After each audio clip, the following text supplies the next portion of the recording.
Dice, si me acompaña a Marcos capítulo 9, por favor, vamos a leer algo ahí. Marcos capítulo 9 y el verso 2. Este es un retiro. En este pasaje se ve un retiro. Marcos 9 y el verso 2. Este es un verdadero retiro, hermanos amados. Pero note que este retiro no es para toda la iglesia, no es para toda la congregación. Este es un retiro especial donde el Señor llevó a estos discípulos porque iba a mostrarles su gloria. Dice en el capítulo 9, el verso 2, 16 días después Jesús tomó a Pedro, a Jacobo y a Juan.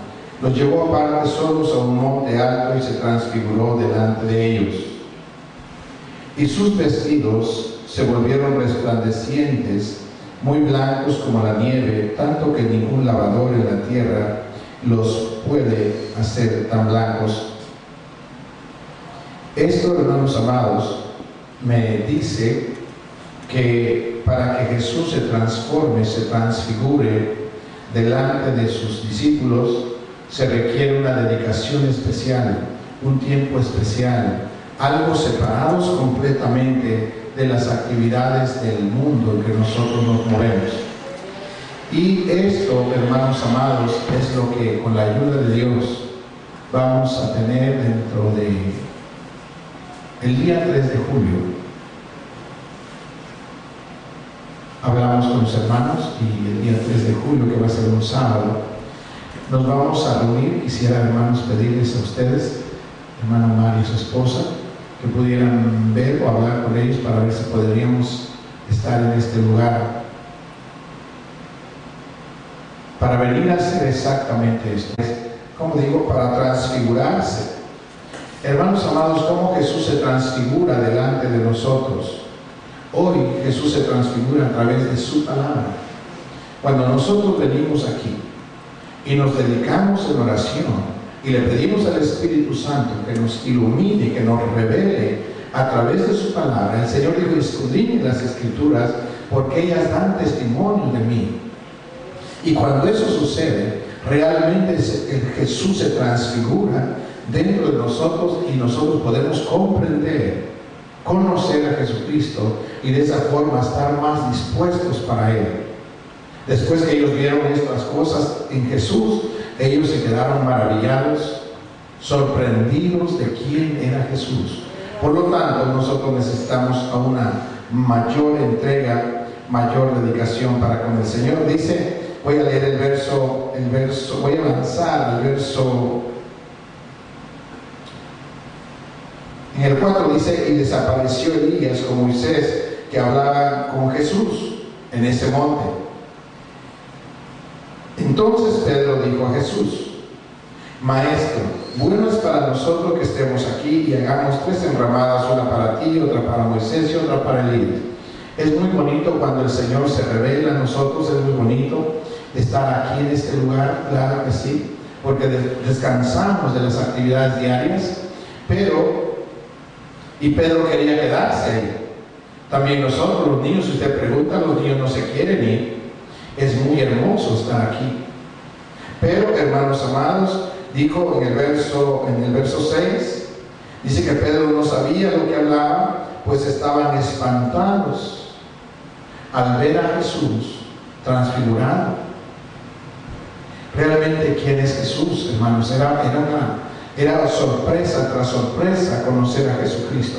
Y esto es lo que tiene que suceder a nosotros. El verso 7, entonces vino una nube que los hizo sombra, y desde la nube una voz que decía: este es mi Hijo amado, a él oíd. Dios el Padre habló con los discípulos: este es mi Hijo, a él tienen que oír.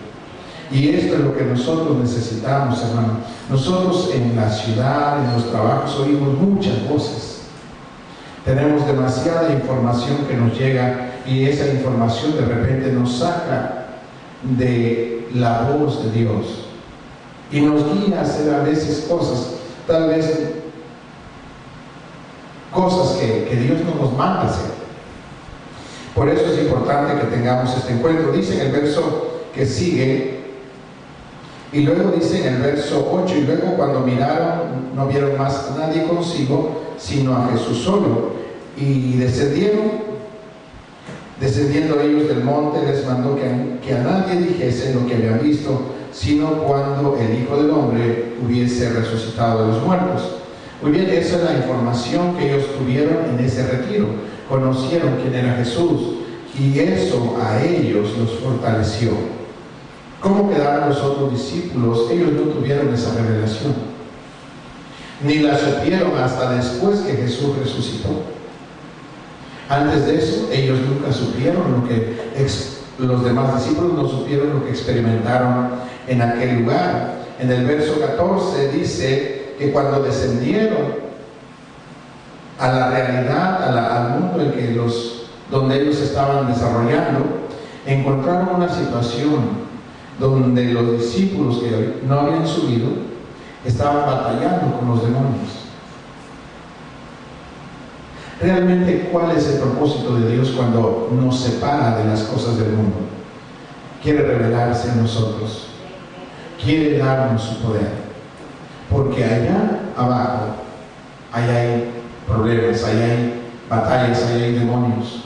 Y los discípulos que no habían ido al retiro, hermanos, estaban enfrentando esas situaciones.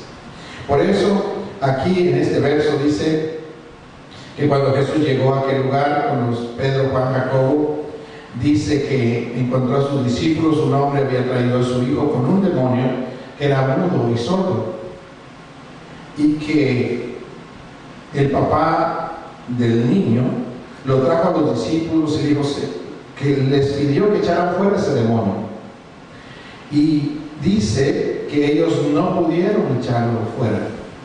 En el verso 16, el Señor, cuando llegó y vio a los discípulos, los tenían rodeados la gente, Él les dijo: ¿qué disputáis con ellos? Y respondiendo uno de la multitud dijo: Maestro, traje a ti mi hijo que tiene un espíritu mudo,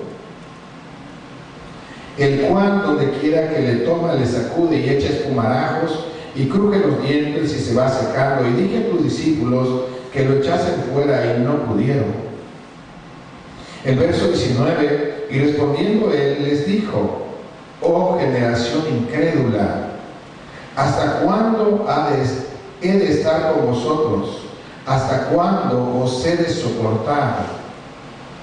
Traédmelo. Hermanos amados, esta es una situación que la iglesia, nosotros también hemos tenido situaciones. Hermano amado, el Señor ha libertado personas, pero hay veces que necesitamos más fuerza. Y esto es penoso. ¿Cómo puede estar un demonio dominando un ser humano mientras tenemos a Cristo en nuestras vidas y no poder echarlo fuera? La iglesia tiene la autoridad. Dios dijo que la iglesia tiene la autoridad sobre toda fuerza del enemigo y nosotros debemos ejercerla. Para ejercerla, hermanos amados, dice que se requiere tener un corazón creyente, porque el Señor se molestó con ellos y dijo: incrédulos. Lo regañó. ¿Por qué, hermano amado? ¿Por qué la persona o nosotros como creyentes podemos llegar a esa condición? Hermanos amados, las muchas ocupaciones nos hacen estas cosas. Las demasiadas ocupaciones, distracciones, no nos dejan enfocar nuestro espíritu a buscar a Dios, a buscar su presencia, y eso nos perjudica.